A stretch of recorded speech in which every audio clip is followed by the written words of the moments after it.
அஸ்ஸலாமு அலைக்கும் வரஹ்மத்துல்லாஹி வபரகாத்துஹு. தொழுகை என்பது மனிதன் ஐவேளை தொழுகையை சரியான முறையில் தொழுது வர வேண்டும்.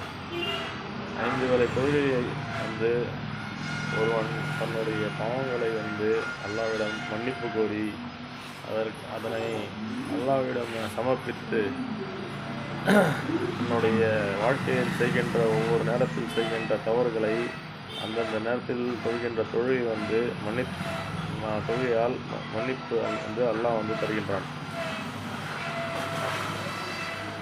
நம்முடைய ஈமான், நம்முடைய அல்லாஹ்வுடைய விசுவாசம் எவ்வளவு இருக்கின்றது, இறைவனுக்கு நாம் எவ்வளவு விசுவாசமாக இருக்கின்றோம் என்பதை ஒரு தொழுகையால் தான் இறைவன் நம்மை கவனிக்கின்றான்.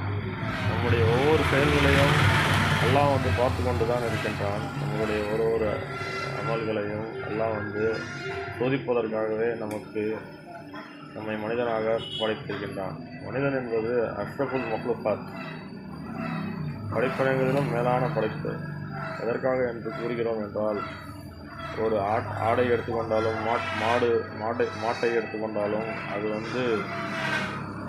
5 அறிவு உள்ள ஜீவனாக இருக்கின்றது. ஆனால் மனிதன் 6 அறிவு உள்ள ஜீவனாக இருக்கின்றான். படிப்பறிவு கொண்டு படித்து அறிந்து படிப்பை கொண்டு அறிந்து அனைத்து விஷயங்களையும் அறிந்து கொள்கின்றான். அதனால் மனிதன் அஷ்ரஃபுல் மக்லுகாத்தாக இருக்கின்றான்.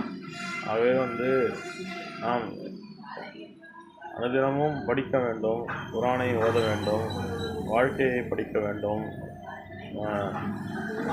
அறிவியலை கற்றுக்கொள்ள வேண்டும், வாழ்க்கையை கற்றுக்கொள்ள வேண்டும். அப்பொழுதுதான் நம்முடைய வாழ்க்கை சீராக அமையும். நம்முடைய தவறுகளை, நம்முடைய கஷ்டங்களை மனிதர்களிடம் கூற முடியவில்லை என்றால் இறைவனிடம் கூறி அவனிடம் மன்னிப்பு கேட்க வேண்டும், அவனிடம் பிரார்த்தனை செய்ய வேண்டும். அதற்கு தான் தொழுகை இருக்கின்றது. அதற்கு தான் நபி ரசூலுல்லாஹி ஸல்லல்லாஹு அலைஹி வஸல்லம் அவர்கள் 5 வேளை தொழுகையை